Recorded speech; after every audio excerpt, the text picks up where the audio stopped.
ഈ വീഡിയോയിൽ വളരെ ഇമ്പോർട്ടൻ്റ് ആയിട്ടുള്ള ഒരു പർട്ടിക്കുലർ സ്പെസിഫിക് വിഷയമാണ് നമ്മൾ നോക്കുന്നത്. ഇപ്പോൾ ഇതിനകത്ത് 101 കൊലപാതക കേസിലെ പ്രതികൾ, ഓക്കെ, 62 പേര് അറ്റംപ്റ്റ് ടു മർഡർ കേസിലെ പ്രതികളാണ്, 6 പേര് പോക്സോ കേസിലെ പ്രതികളാണ്, 6 പേർ പോക്സോ കേസിലെ പ്രതികൾ, 229 പേര് മാരകമായിട്ടുള്ള ആയുധങ്ങൾ ഹാൻഡിൽ ചെയ്ത കേസിലെ പ്രതികൾ, 229 പേർ, 19 പേര് സ്മഗ്ലിംഗ് കേസിലെ പ്രതികളാണ്, 284 പേരുടെ പേരിൽ മോഷണ കേസുണ്ട്, കേസ് നിലനിൽക്കുന്നുണ്ട്, 61 പേര് പീഡന കേസിലെ പ്രതികൾ, ബലാത്സംഗ കേസിലെ പ്രതികൾ, 25 പേര് അതേപോലെ തന്നെ ബലാത്സംഗത്തിന് വേണ്ടിയിട്ട് ശ്രമിച്ച ആൾക്കാർ, അതായത് സ്ത്രീകളെ പീഡിപ്പിക്കാൻ ശ്രമിച്ച ആൾക്കാർ, ആ കേസിലെ പ്രതികൾ, 135 പേര് ചെയിൻ സ്നാച്ചിങ് കേസിലെ പ്രതികൾ, 67 പേര് മയക്കുമരുന്ന് കേസിലെ പ്രതികൾ. ഈ പ്രതികളെല്ലാം തന്നെ ഈ പട്ടിക ശരിക്കും പുറത്തിറക്കിയത് ഡൽഹി പോലീസിൻ്റെ AI ഫേഷ്യൽ റെക്കഗ്നൈസേഷൻ പ്രോഗ്രാമിലൂടെ ഐഡൻറ്റിഫൈ ചെയ്ത മുഖങ്ങളുടെ റിപ്പോർട്ടാണ്, സ്റ്റേറ്റസ് റിപ്പോർട്ടാണ് ഡൽഹി പോലീസ് പബ്ലിഷ് ചെയ്തത്. ഇത് എവിടെ വെച്ചിട്ടുള്ള ക്യാമറയിൽ സെർച്ച് ചെയ്താണെന്ന് പറഞ്ഞാൽ ജന്തർ മന്ദറിൻ്റെ ഉള്ളിൽ CJP പാർട്ടിയുമായിട്ട് ബന്ധപ്പെട്ട് അവിടെ പോയി പ്രകടനം നടത്തിയ ആൾക്കാരുടെ ആ കൂട്ടത്തിലുണ്ടായിരുന്ന ആൾക്കാരുടെ ഫേഷ്യൽ റെക്കഗ്നേഷൻ എടുത്തതിൻ്റെ ഡീറ്റെയിൽസ് ആണ് ഈ ലിസ്റ്റിൽ പബ്ലിഷ് ചെയ്തിരിക്കുന്നത്. 2863 പേര് ക്രിമിനൽ കേസിലെ പ്രതികളാണ്. ഞാൻ വായിച്ച് കേൾപ്പിച്ച ഇത്തരം കേസുകളിലെ പ്രതികളായിരുന്നു ഈ ജന്തർ മന്ദർ പ്രതിഷേധത്തിൽ പങ്കെടുത്ത ആൾക്കാർ, പ്രത്യേകിച്ച് CJP പാർട്ടിയെ പിന്തുണച്ച് പങ്കെടുത്ത ആൾക്കാർ. ഇനി നമ്മൾ ഇതിനകത്ത് മനസ്സിലാക്കേണ്ട വിഷയം, നമ്മളുടെ രഞ്ജിനി ഹരിദാസൊക്കെ പോയി പങ്കെടുത്ത ആ മീറ്റിങ്ങിൽ ഇത്തരത്തിലുള്ള ആൾക്കാരും ഉണ്ടായിരുന്നു എന്നുള്ളതാണ് ഇന്നത്തെ പിക്ചറിൽ നമുക്ക് കൃത്യമായിട്ട് മനസ്സിലാക്കാൻ പറ്റുന്നത്. ഇതൊന്നും ജസ്റ്റ് വെറുതെ പറയുന്നൊന്നല്ല, ഇതെല്ലാം തന്നെ പബ്ലിക് ഡൊമൈനിൽ അവൈലബിൾ ആണ്. ഈ റിപ്പോർട്ടുകളെല്ലാം പുറത്തു വന്നിട്ടുണ്ട്.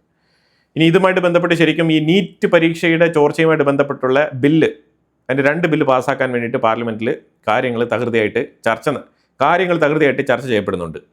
അപ്പോൾ ആ ചർച്ച കഴിഞ്ഞ് ബില്ല് പാസ്സായി കഴിഞ്ഞാൽ നീറ്റ് പരീക്ഷയുമായിട്ട് ബന്ധപ്പെട്ട വിഷയത്തിലുണ്ടായ അപാകതകൾക്കുള്ള ഒരു സൊല്യൂഷൻ ഉണ്ടാവും എന്നാണ് പൊതുവിൽ മനസ്സിലാക്കാൻ പറ്റുന്നത്. ഗവൺമെൻറ് അത് മുന്നോട്ട് വെക്കുന്ന ഒരു സൊല്യൂഷനായിട്ടാണ് കാണുന്നത്.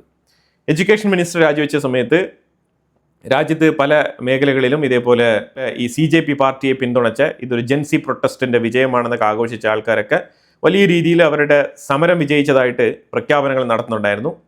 ഇൻക്ലൂഡിങ് നമ്മളുടെ രഞ്ജിനി ഹരിദാസ് വരെ അതുമായിട്ട് ബന്ധപ്പെട്ട് ഭയങ്കര ഗൂസ് പംപ്സ് വീഡിയോസൊക്കെ പബ്ലിഷ് ചെയ്തിട്ടുണ്ട്.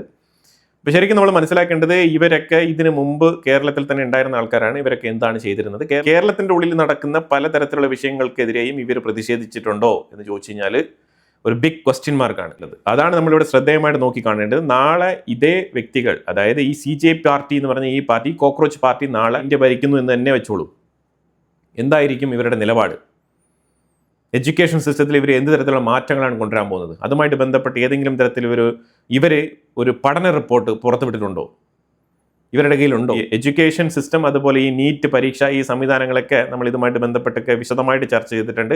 പലതരത്തിലുള്ള പോരായ്മകൾ ഇതിനകത്തുണ്ട്. ഈ പോരായ്മകളൊക്കെ ഇവർ പരിഹരിക്കുമോ എന്ന് ചോദിച്ചു കഴിഞ്ഞാൽ നമുക്കറിയില്ല. സിലബസ്, അതായത് CBSE സിലബസും സ്റ്റേറ്റ് സിലബസുമായിട്ട് ബന്ധപ്പെട്ട ആ ഒരു ഡിഫറൻസ് അല്ലെങ്കിൽ ആ ഒരു ഡിസ്റ്റൻസ്, ഈ നീറ്റ് പരീക്ഷയുമായിട്ട് ബന്ധപ്പെട്ട ആ പരീക്ഷ എഴുതാൻ പോകുന്ന കുട്ടികൾ ഫേസ് ചെയ്യുന്ന ബുദ്ധിമുട്ടുകൾ, ഇത്തരത്തിലുള്ള നിരവധി വിഷയങ്ങൾ ഇതിനകത്ത് ചർച്ച ചെയ്യപ്പെടേണ്ടതുണ്ട്. എനിവേ, അതൊക്കെ ഒരു സൈഡിൽ നിൽക്കട്ടെ. പക്ഷേ ഇതേ സാഹചര്യത്തിൽ ഇവർ ജഡ്ജിമാർക്കെതിരെ, അതായത് ഇന്ത്യയുടെ ജുഡീഷ്യറി സിസ്റ്റത്തിനെ തന്നെ ഇവർ വെല്ലുവിളിക്കുകയാണ്. പ്രധാനപ്പെട്ട കാരണം, ഗവൺമെൻറ്റിൻ്റെ പക്കൽ ഈ ജന്തർ മന്ദറിൽ നടത്തിയ പ്രതിഷേധത്തിലുണ്ടായ കലാപം, ആക്രമണം, ഇതാരാണ് തുടങ്ങിയത്?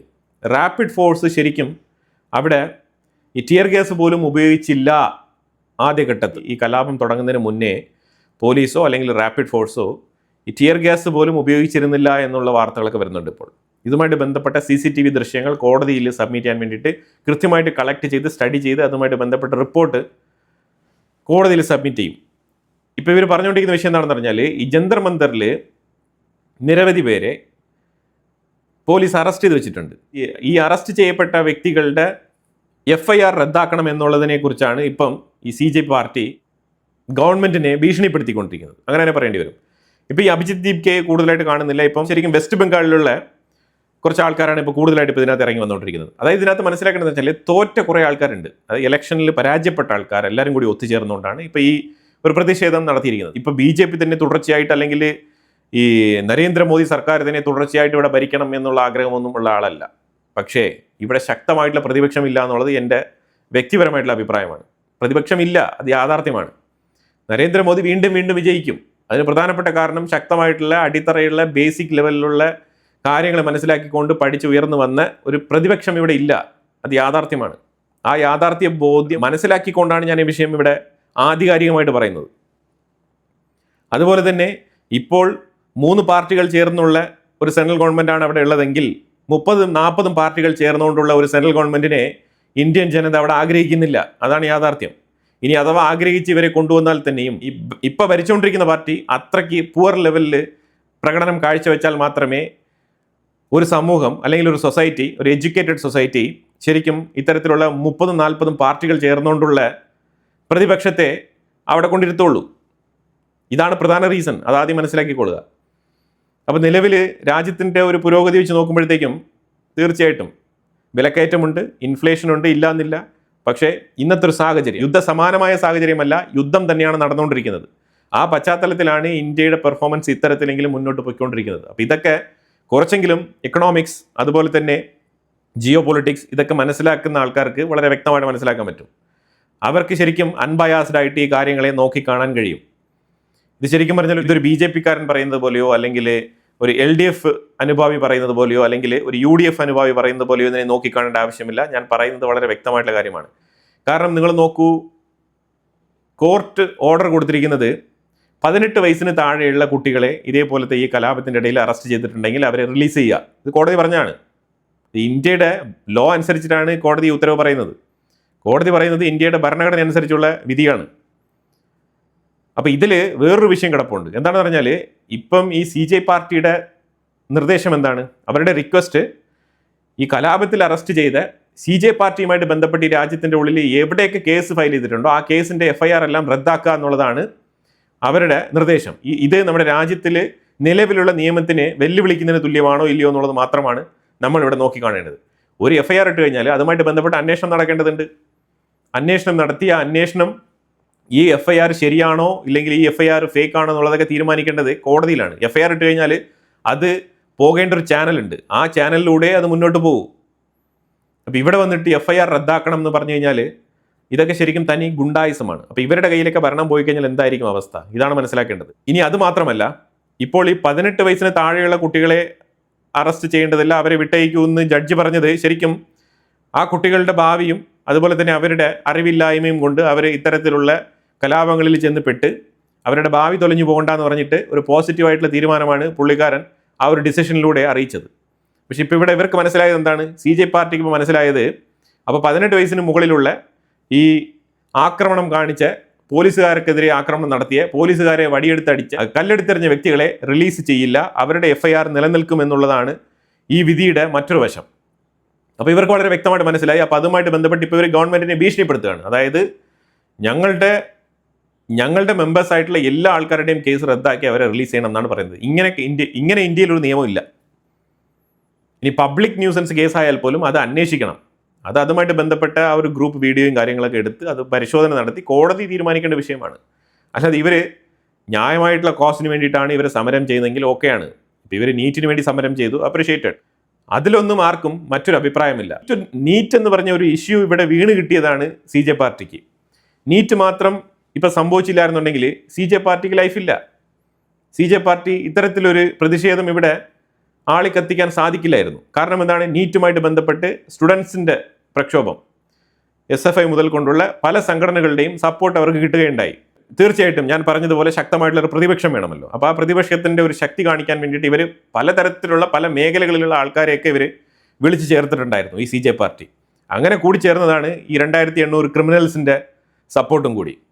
അപ്പോൾ തീർച്ചയായിട്ടും ഇന്നത്തെ ഡിജിറ്റൽ ടെക്നോളജിയിൽ ഇതെല്ലാം തന്നെ വിശകലനം ചെയ്യപ്പെടും. ഇവരാരോടൊപ്പം നിൽക്കുന്നു, ഇവരെ പിന്തുണയ്ക്കുന്ന ആൾക്കാരാണ്, അതിനനുസരിച്ചായിരിക്കും ഇവരുടെ ക്രെഡിബിലിറ്റി എന്ന് പറയുന്നത്. അങ്ങനെ ക്രെഡിബിലിറ്റി നഷ്ടപ്പെട്ട ഒരു അവസ്ഥയിലേക്ക് CJ പാർട്ടി എത്തിപ്പെടുകയാണ്. ശരിക്കും ധർമ്മേന്ദ്ര പ്രധാൻ ഓൾറെഡി തന്നെ രാജിവെക്കേണ്ട വ്യക്തിയാണ്. അതുമായിട്ട് ബന്ധപ്പെട്ട ചർച്ചകൾ സെൻട്രൽ ഗവൺമെന്റിന്റെ ക്യാബിനറ്റിൽ ഓൾറെഡി തന്നെ നടന്നിരുന്നു എന്നാണ് മനസ്സിലാക്കാൻ പറ്റുന്നത്. തീർച്ചയായിട്ടും ഈ എഡ്യൂക്കേഷൻ മിനിസ്റ്ററിന്റെ രാജി ഡിലേ ആയതിന്റെ പ്രധാനപ്പെട്ട കാരണം ഈ സമരമാണ്. അങ്ങനെയും ഇതിനെ വായിച്ചെടുക്കാൻ കഴിയുന്നുണ്ട്. അപ്പോൾ ഈ പ്രൈവസി ഡേറ്റാബേസുമായിട്ട് ബന്ധപ്പെട്ട വിഷയത്തിൽ ശരിക്കും നിരവധി പേരുടെ ഫേസ് ഐഡന്റിഫിക്കേഷൻ നടത്തിയിട്ടുണ്ട് വീഡിയോയിൽ നിന്ന്. അവരെല്ലാം തന്നെ തെരഞ്ഞു പിടിച്ച് അറസ്റ്റ് ചെയ്യും, അതിൽ യാതൊരു മാറ്റമില്ല. ശരിക്കും CJ പാർട്ടി കുടുങ്ങുകയാണ്. ഈ പാർട്ടി മുന്നോട്ട് പോകണമെന്നുണ്ടെങ്കിൽ ഇതിനെ ഒന്ന് ശുദ്ധീകരിക്കേണ്ടതുണ്ട്. ശുദ്ധീകരിക്കേണ്ടതുണ്ടെന്ന് പറഞ്ഞാൽ ഈ ജെൻസി പാർട്ടിയാണല്ലോ, പക്ഷേ വയസ്സായ അമ്മമാരൊക്കെയാണ് പോയി പങ്കെടുക്കുന്നത്. എന്നിട്ട് ഇവരൊക്കെ ജെൻസി എന്നാണ് പറയുന്നത്. ഇവരൊക്കെ ജെൻസി ആണോ? പ്രകാശ് രാജ് ജെൻസി ആണോ? രഞ്ജിനി ഹരിദാസ് ജെൻസി ആണോ? ഇങ്ങനെ നമുക്ക് എണ്ണി പറയാം. ഇവരൊക്കെ ജെൻസിയെ പിരികേറ്റി വിട്ട് എങ്ങനെയെങ്കിലും ഈ ഗവൺമെന്റിനെ അട്ടിമറിച്ച് കളയാമെന്ന് വിചാരിക്കുന്ന ആൾക്കാരാണ്. നിങ്ങളൊരു കാര്യം ചെയ്യണം, നിങ്ങൾ ഗവൺമെന്റിനെ അട്ടിമറിക്കുന്നതുമായിട്ട് ബന്ധപ്പെട്ട വിഷയത്തിൽ കൂടുതൽ ചിന്തിക്കാതെ നിങ്ങൾ പ്രോപ്പറായിട്ട് എങ്ങനെ ഇലക്ഷനിൽ മത്സരിച്ച് അടുത്ത ഭരണം പിടിക്കാം എന്നുള്ളതിനെ കുറിച്ച് ചിന്തിക്കൂ. അതാണ് ജനാധിപത്യത്തിൻ്റെ ഒരു പ്രത്യേകത. 5 വർഷമല്ലേ ഉള്ളൂ. അപ്പോൾ അതിൻ്റെ ഇടയ്ക്ക് പോയിട്ട് ഇപ്പം നിലവിൽ റൺ ചെയ്തുകൊണ്ടിരിക്കുന്ന ഗവൺമെന്റിനെ അട്ടിമറിച്ചുകൊണ്ട് ഇന്ത്യക്കുള്ളിൽ ഒരു അൺസർട്ടനിറ്റി, അതായത് പാശ്ചാത്യ രാജ്യങ്ങൾ പ്രത്യേകിച്ചും ആൻറ്റി ഇന്ത്യ വിഷയത്തിൽ പ്രവർത്തിക്കുന്ന പല NGO സംഘടനകളെയും സഹായിക്കുന്ന തരത്തിൽ ഇത്തരത്തിലുള്ള ഇടപെടൽ നടത്തി നിലവിലെ ഗവൺമെന്റിനെ അട്ടിമറിക്കാൻ ശ്രമിക്കുന്നത് വളരെ വളരെ മോശമാണ്. അത് മാത്രമേ നമുക്ക് പറയാനുള്ളൂ. കാരണം ഇലക്ഷൻ പ്രോപ്പറായിട്ട് നടത്തി BJP + 2 അഡീഷണൽ പാർട്ടികളുടെ സപ്പോർട്ടോട് കൂടിയാണ് ഈ ഗവൺമെന്റ് ഭരിച്ചുകൊണ്ടിരിക്കുന്നത്. ഇപ്പം ഇന്ത്യയിൽ നടക്കുന്ന ഇലക്ഷനിൽ വിശ്വാസമില്ല എന്നാണ് നിങ്ങളുടെ അഭിപ്രായമെങ്കിൽ, അങ്ങനെയാണെങ്കിൽ പിന്നെ ഈ BJPക്ക് അവർക്ക് ഒറ്റയ്ക്ക് ഭൂരിപക്ഷം കിട്ടുന്ന രീതിയിൽ വോട്ടിംഗ് യന്ത്രം ചലിപ്പിച്ചാൽ മതിയല്ലോ. അപ്പോൾ അതുകൊണ്ട് അത്തരത്തിലുള്ള ഗിമിക്കുകൾക്കൊന്നും ഇവിടെ യാതൊരു പ്രസക്തിയില്ല. ഇവിടെ കൃത്യമായിട്ട് ഇലക്ഷൻ നടത്തി തന്നെയാണ് ഗവൺമെൻറ് അധികാരത്തിലെത്തിയിരിക്കുന്നത്. അപ്പം നിങ്ങളും ഇലക്ഷനിലൂടെ അപ്പം മറ്റുള്ള ഈ ഗവൺമെൻറ്റിനെ എതിർക്കുന്ന ആൾക്കാർ വിഷയം കഴിഞ്ഞു കഴിഞ്ഞാൽ ആ വിഷയത്തിനെ മാറ്റി നിർത്തിക്കൊണ്ട് നിങ്ങൾ പ്രോപ്പറായിട്ട് ഇലക്ഷനിലേക്ക് ക്യാമ്പയിൻ ചെയ്യുക. നിലവിൽ ഭരിക്കുന്ന സർക്കാരിൻ്റെ പൊള്ളത്തരങ്ങൾ, അവരുടെ കറപ്ഷൻസ്, അവരുടെ ഇത്തരത്തിലുള്ള കൊള്ളരുതായ്മകളൊക്കെ ചൂണ്ടിക്കാണിച്ചുകൊണ്ട് നിങ്ങൾ ഇലക്ഷൻ ക്യാമ്പയിൻ നടത്തുക, ഇലക്ഷനിൽ മത്സരിക്കുക, വിജയിക്കുക. ഇപ്പം തൊട്ടടുത്ത് സ്റ്റേറ്റ് ആയിട്ടുള്ള തമിഴ്നാട്ടിൽ വിജയ് വിത്തിൻ 2 ഇയേഴ്സിൽ പൊളിറ്റിക്കൽ പാർട്ടി പ്രഖ്യാപിച്ച് ഇമ്മീഡിയറ്റ് ആയിട്ട് തന്നെ പൊസിഷനിലെത്തിയില്ലേ? അതേപോലെ അതേ മാതൃകയിൽ നിങ്ങൾ എന്തെങ്കിലുമൊക്കെ ചെയ്ത് കാണിക്കൂ. അത് മാത്രം മതിയല്ലോ. പിന്നെ ഇത്തരത്തിൽ പോയി സമരം ചെയ്യേണ്ട ആവശ്യമൊന്നുമില്ല. ഇത്തരത്തിലുള്ള ഏതാണ്ട് 2900-3000-ലധികം ക്രിമിനൽസിനെ ഉൾപ്പെടുത്തിക്കൊണ്ടുള്ള ഒരു സമരം നടത്തേണ്ട ആവശ്യമില്ലല്ലോ. നീറ്റ് പരീക്ഷ അത് തീർച്ചയായിട്ടും വീഴ്ച തന്നെയാണ്. അതുമായിട്ട് ബന്ധപ്പെട്ട അഭിപ്രായം ഞാൻ സെപ്പറേറ്റ് ആയിട്ട് ഓൾറെഡി തന്നെ പറഞ്ഞിട്ടുണ്ട്. നീറ്റ് എന്ന് പറഞ്ഞൊരു വിഷയത്തിനെ മുന്നോട്ട് എടുത്ത് വെച്ചതിന് നമ്മൾ വേണമെങ്കിൽ ഒരു അപ്രിസിയേഷൻ കൊടുക്കാം. പിന്നെ ഏതൊരു കോമൺ മാൻ ആ വിഷയം എടുത്ത് ചർച്ച നടത്തിയാലും നമ്മൾ അപ്രിഷിയേറ്റ് ചെയ്യേണ്ടത് തന്നെയാണ്. ആ മാതൃകയുള്ള ഒരു അഭിപ്രായം മാത്രമാണ് CJ പാർട്ടിയുമായിട്ട് നമുക്കുള്ളത്. അതിലുപരിയായിട്ട് ഗവൺമെന്റിനെ അട്ടിമറിക്കുക, പാർലമെന്റ് പിടിച്ചടക്കുക, ഇത്തരത്തിലുള്ള കാര്യങ്ങളോടൊന്നും നമ്മൾ യോജിക്കുന്നില്ല. അതാണ് CJ പാർട്ടിയുമായിട്ട് നമുക്ക് പറയാനുള്ളത്. പിന്നെ ഈ CJ പാർട്ടിയുമായിട്ട് ബന്ധപ്പെട്ട ഫണ്ടിങ് ആയിക്കോട്ടെ, ഇതുമായിട്ട് ബന്ധപ്പെട്ട പല വിഷയങ്ങളും ഇനി വരും ദിവസങ്ങളിൽ പുറത്തു വരും. തീർച്ചയായിട്ടും അത് നമ്മൾ നമ്മുടെ വാർത്തയിൽ ഉൾപ്പെടുത്തുക തന്നെ ചെയ്യും. പിന്നെ ഇതോടൊപ്പം ഒരു വിഷയം കൂടി കൂട്ടിച്ചേർക്കാനുള്ളത്, മെറ്റ എന്ന് പറഞ്ഞ ആ ഒരു സ്ഥാപനം, ശരിക്കും പറഞ്ഞാൽ ഫേസ്ബുക്ക്, ഇൻസ്റ്റാഗ്രാം, ഫേസ്ബുക്ക്, വാട്സപ്പ് ഈ 3 കമ്പനികളുടെയും മദർ കമ്പനിയാണ് ഈ മെറ്റ എന്ന് പറയുന്നത്. ഈ മെറ്റ സ്ഥാപനം ചെയ്ത പരിപാടി എന്ന് പറഞ്ഞാൽ ഇന്ത്യൻ പ്രധാനമന്ത്രി ലൈവായിട്ടൊരു വീഡിയോ റെക്കോർഡ് ചെയ്ത് അത് പബ്ലിഷ് ചെയ്യാണ്. അത് മണിക്കൂറുകൾക്കുള്ളിൽ മില്യൺ കണക്കിൽ ആൾക്കാർ കാണുകയാണ്.